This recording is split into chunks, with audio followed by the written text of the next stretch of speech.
Welcome back to Light Talk, where everyday people can share their own unique spiritual journey stories. If you have a story and would like to share it, email me at lighttalk423 at gmail.com. And while you're at it, click on the like, share, and subscribe buttons down below. We today have a very special second timer guest today. Woohoo! Welcome back, Michael. Why don't you tell us a little bit about yourself for a recap and then we'll start up on our stories.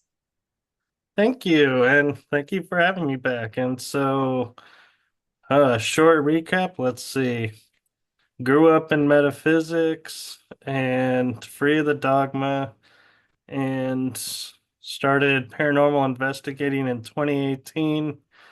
And in 2020, let's see, it's 24. So 2022, I started podcasting. So that is my journey in as short a nutshell as I can make it. Sounds good enough. All right. Yeah, I'm excited to hear your stories. You have some really cool stories that I know is just going to blow our minds. So let's get started.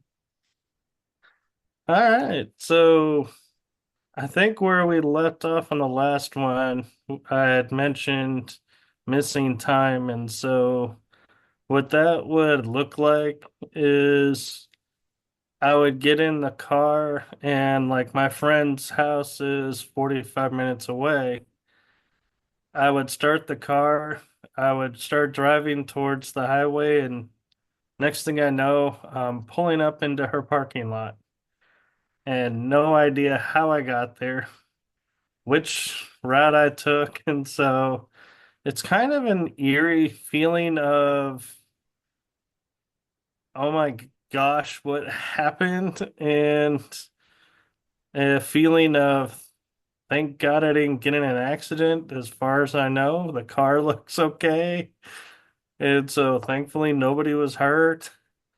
And I started making the joke of, whoever's driving the car for me, thank you for being a good driver. Please let's not have this happen again. Yeah, I've had the same thing. I always thought I was sleeping behind the wheel. So that was just scary in itself for me because it's like I still am fearful of sleeping behind the wheel. It's like, Right. And I mean, there's a difference of missing time where, you driving down, I'll say a highway that's got nothing but open land and occasional street lights and they'll light up the highway at night.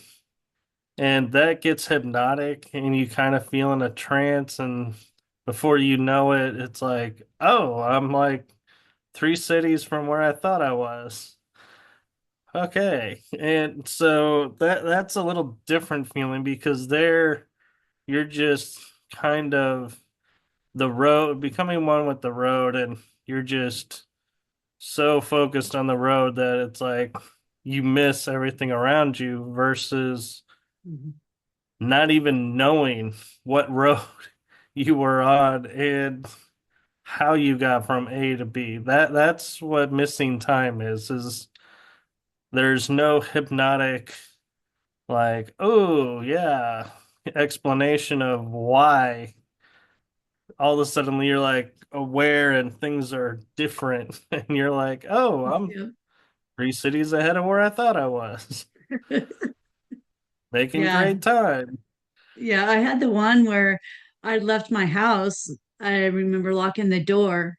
I don't remember turning around, walking to my car, getting in my car, driving 30 minutes, 45-minute drive with multiple turns and go parking at work, walking into the building, punching in, our morning meeting. I don't remember any of that. I just remember the next thing I Well, remember is talking to the guys at work. well, hopefully there wasn't anything important in the meeting. I know. But oh, an interesting thing is there are times when driving, you know how you all suddenly you'll get a feeling of what's going on with,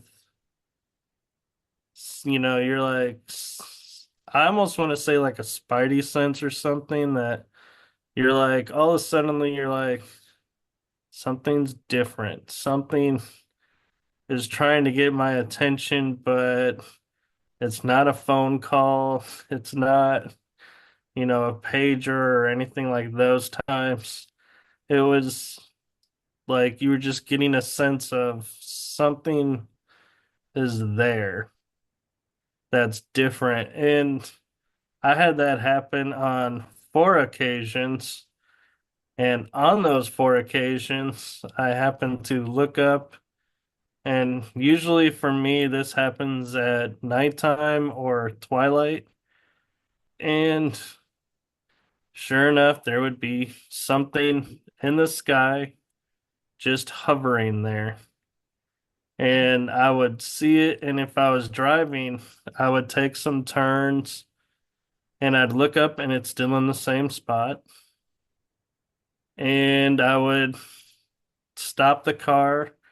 It's still there. And for those who are sitting there saying, well, it's probably a spot on the windshield, I got out of the car and it was still there. So sorry, folks, it's not a spot on the windshield, but something was staying with me. And once I saw it and was like, they realized I seen them, then they would, like, I would drive and then they would just simply disappear. It was like they needed me to know they were there. So this was like a spirit that was there. It wasn't like a craft or anything. It was No, I think it was a craft. I think it okay. was spiritual beings that were on crafts that were or star beings that were letting me know that they were around. And I feel like sometimes when that happens too, is normally my reaction is to slow down and go a different way or alter something on the path that I'm on. And so I feel like it's there protecting me from something that was might have been on the original route. And so they're like, yeah, let's show ourselves. He'll either slow down or divert and Yeah. therefore avoid what's going on. Right. Yeah. Awesome. Awesome. I love those angels. Oh yeah, They're pretty awesome. Pretty awesome. they are. And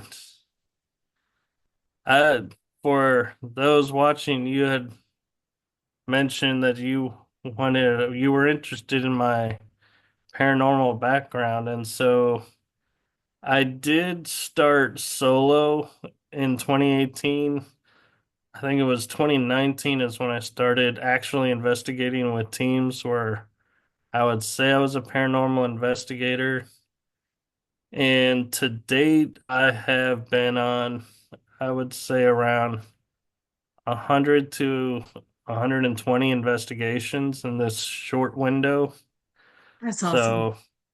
So, yeah, I've seen quite a lot of things. And the interesting thing that people will probably find interesting is when I first started my first year of paranormal investigating, well, maybe my first year to a year and a half, I looked at it as if this was my career. So I would treated it with the respect of corporate world of we're serious on the investigation, we're Hmm. documenting, we're going through the motions, and I was getting virtually nothing. It's like I Really? may get occasionally something in a photo, but I was getting no EVPs, no really any activity. And I was like, I'd feel things around, but I couldn't document them or interact. And so, ironically, I was like, started wondering, what's going on. And I was watching Haunted Live with the Tennessee Ray Chasers. And they go, and there's a guy hiding in the shower. and a new teammate walks in and they scare them and they all start laughing and cutting up, and then they're like, all right, let's keep going, and did all that. And my mind goes, wait a minute, they're professionals. They're goofing around and having fun. Why can't I do that? And so I started slowly integrating some more fun and letting loose and letting go of the professional, like straight-laced business type atmosphere. And as I was letting things go, I started to get EVPs.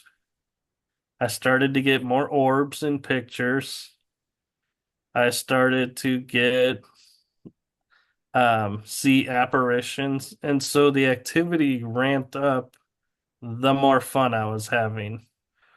So that to me was like an eye opener to where when people say, you gotta have fun. I was like, that's actually true. They love the fun energy and it kind of ramps them up. And when you think about it, what energy is like the highest energy out there is love and happiness. Yeah. So if we're going to Yeah. feed them energy, and I'm not saying I feed them my energy, I'm just saying the emotional energy that you let out helps. And so if you're going in and you're upset, you're going to find a spirit who attracts to the energy of anger, upsetness. We call those negative entities. And if you're going in there with light, love, happiness, joy, you're going to attract spirits of the light energy, positive side. And so that's something I started to learn while doing paranormal investigating and podcasting was how your emotions are affects the investigation. And that's why when you hear some paranormal investigators are like, yeah, I was slated to go to this location, but I wasn't in the right mindset, so we had to postpone it. And everyone's like, well, why did you postpone? Everybody was set up and geared up, and this could be last minute.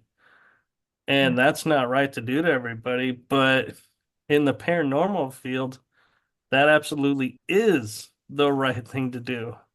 You never Right. want to go into an investigation not 100% because it will affect a lot of things.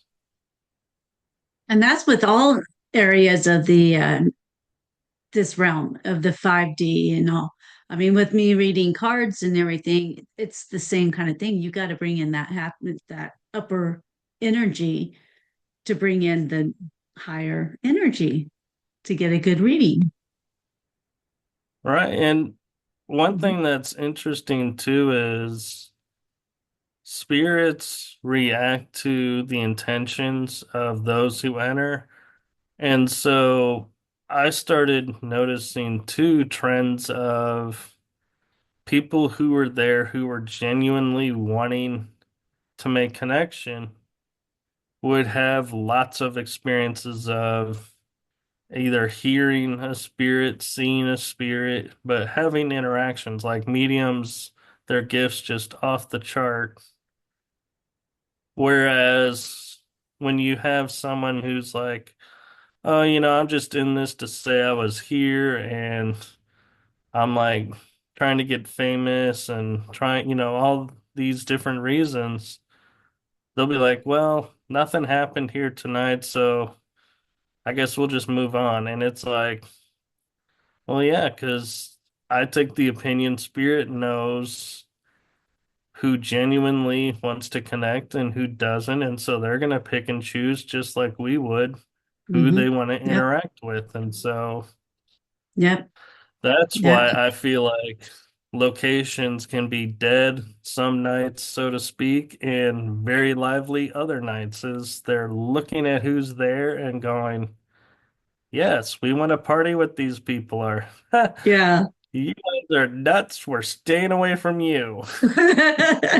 And that's perfectly reasonable. I mean, it's like you going to a party and you're going to hang out with people that are going to make you laugh versus someone that's having a rough day or whatever and is just kind of like down in the dumps or what. So you're going to go to those ones that are happy because this is a party.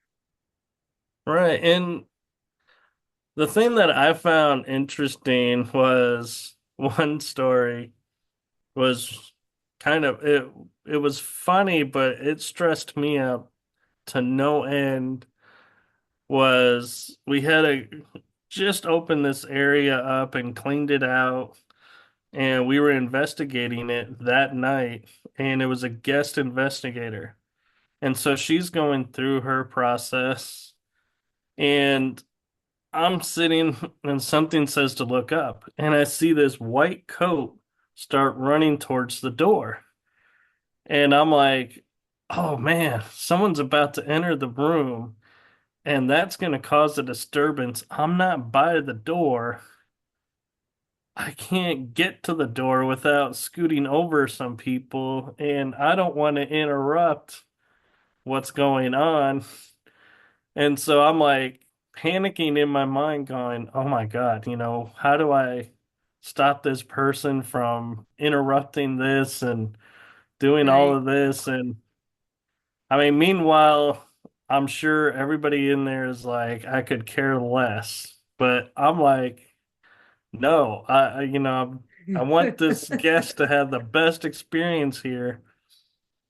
And they never come to the door. And I'm like, okay, thank God they didn't come to the door. And then I realized looking up again, I realized the windows are blocked. I couldn't see outside. So whatever was running by was already in the In. room with us. Yeah. And so I realized this, and just as I realized this, the guest finishes what she's doing and says, so, does anybody have anything they'd want to share? And I kind of look down for half a second and then I look up and I go, well, while you were doing your thing, a white coat could have been a lady was running by and I thought she was going to come in and realized she was already in. And she goes, why didn't you say anything? I said, I didn't Oh. want to interrupt what you were doing and interrupt your, process. She goes, next time, interrupt. Oh man. So, yeah, so that was a fun Oh, experience of, I mean, she understood where I was coming from and how that was stressing me out, and she just was like, you know what? It's okay. But in future now, if we're ever on investigation together, interrupt me. You have permission to interrupt me nice. for that stuff going on. And I'm like, thank you. Because, it's like it you want to be polite and respectful and everything, and you don't know how someone's going to react to, being interrupted, Right.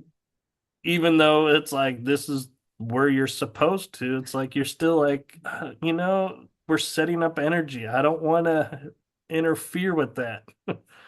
Yeah. But Maybe because of the situation, because this stuff can happen so quickly, you kind of have to say something right then and there.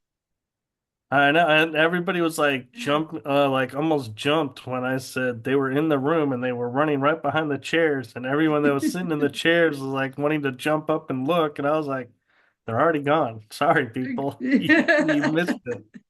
You And I missed was it. like, this was the first time too for me that I actually could make out detail of like it being like a white lab coat, Oh, which makes wow. sense because we were in a crematorium attached to a hospital that was run by the church.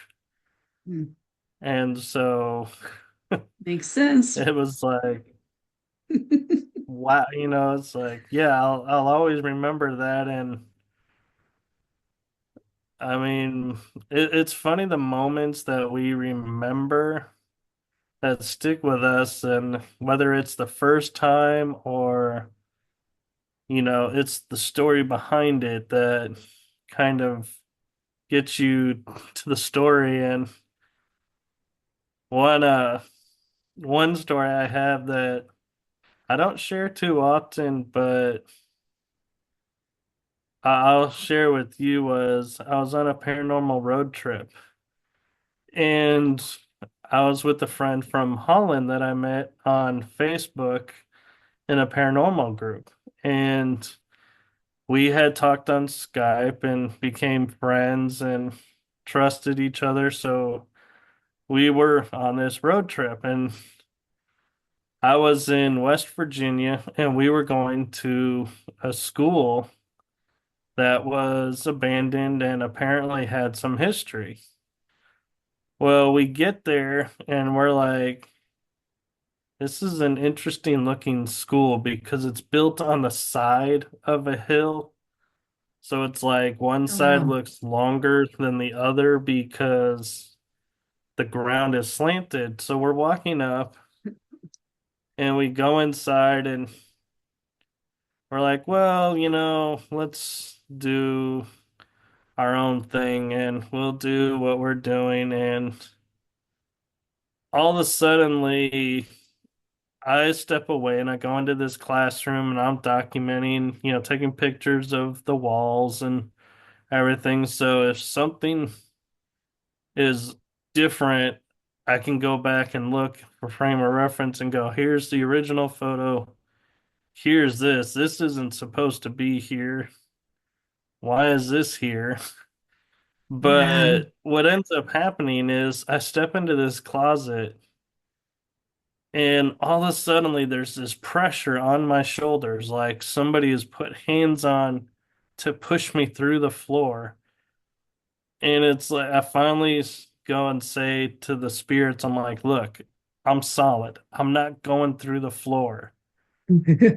I'm sorry. Not gonna happen.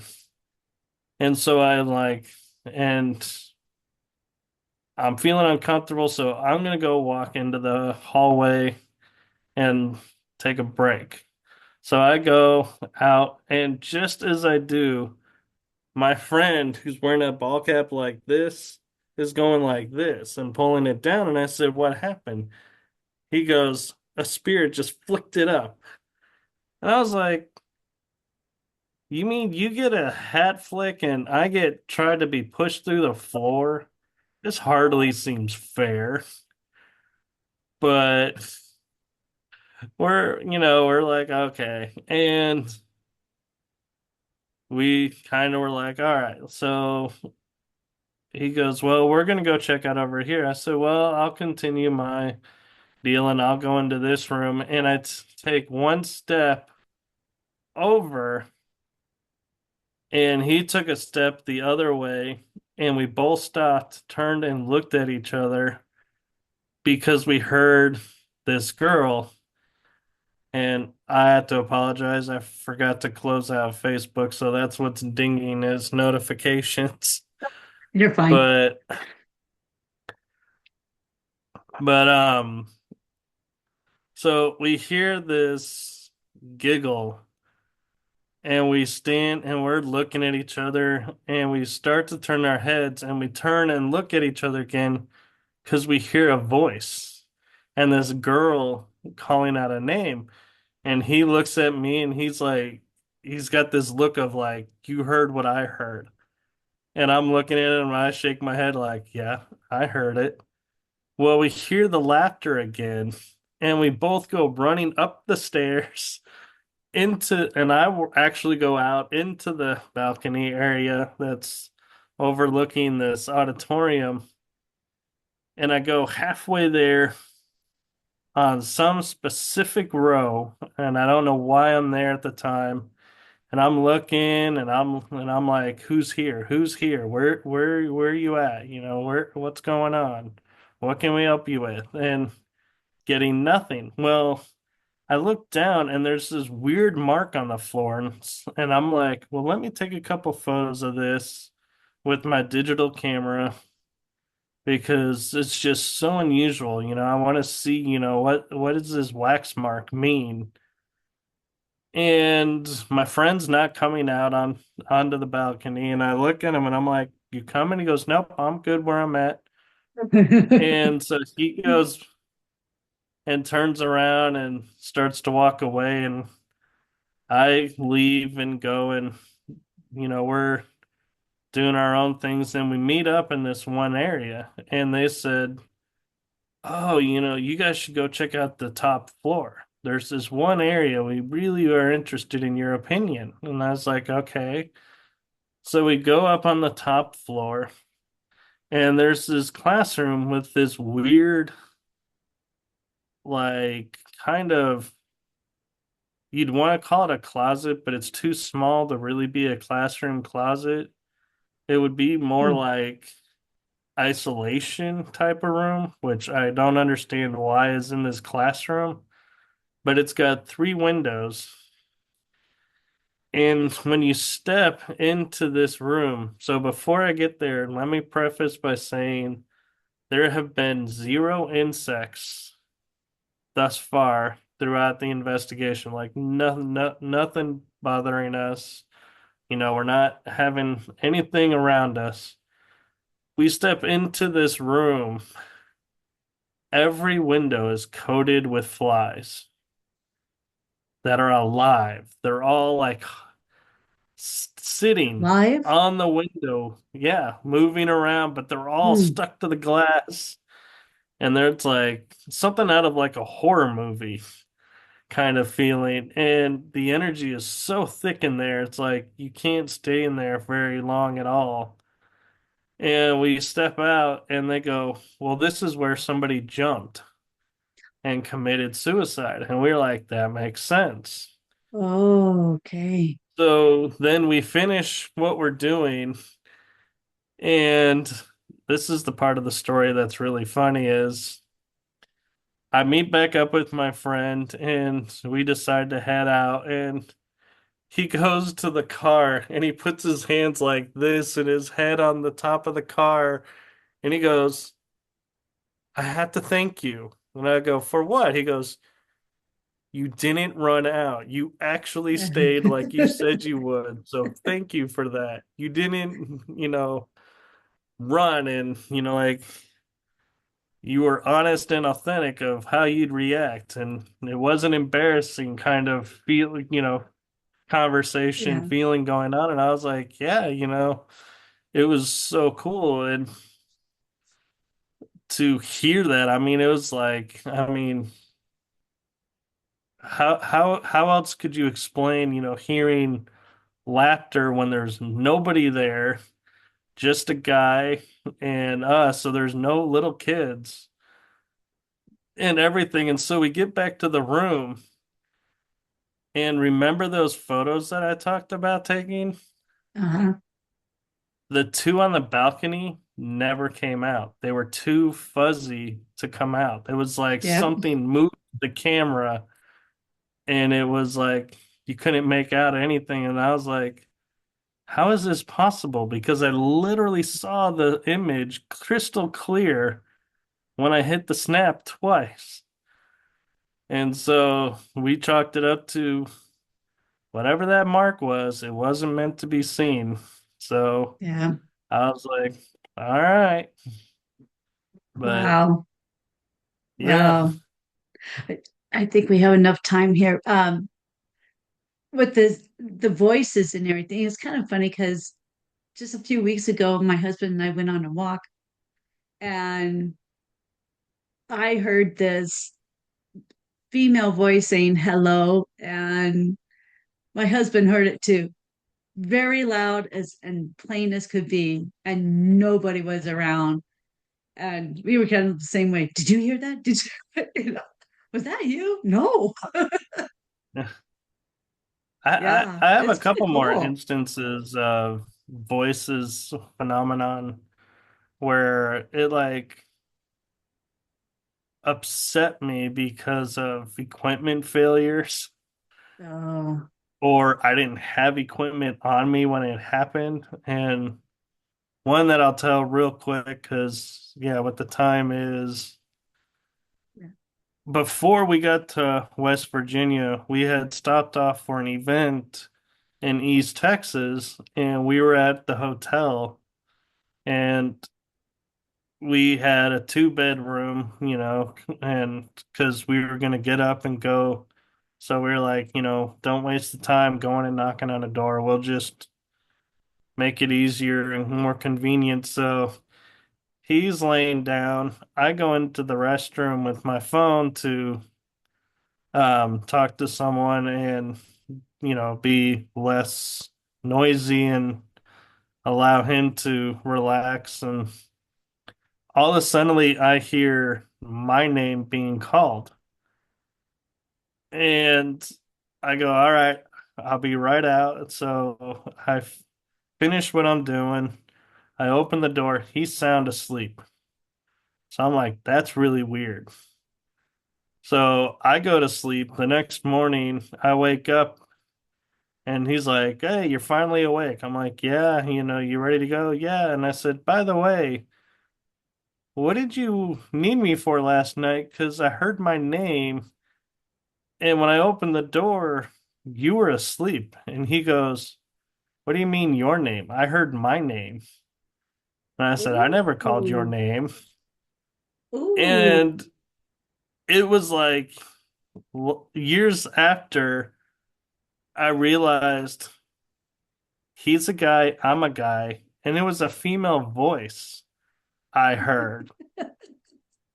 And so we were like, oh man, this is going to be an interesting, fun time, on this road trip because that was starting out part of the road trip. And the event we were in was in a really haunted city in Texas. And so it was like we were like half an hour from it. So we're like, oh yeah, they're already reaching out.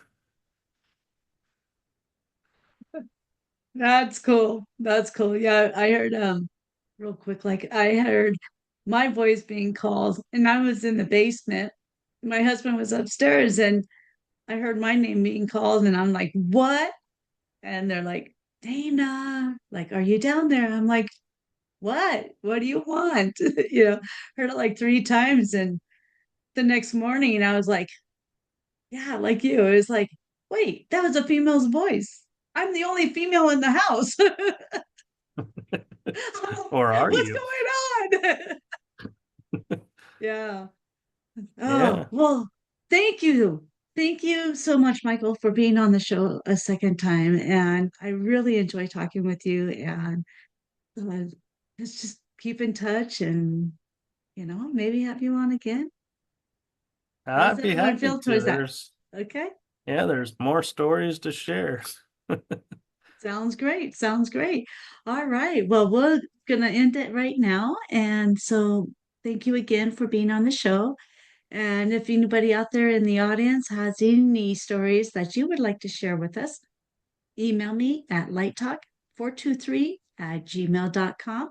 And while you're at it, click on the like, share, and subscribe buttons. And in the meantime, we'll see you next time. Thank you, everyone. Bye.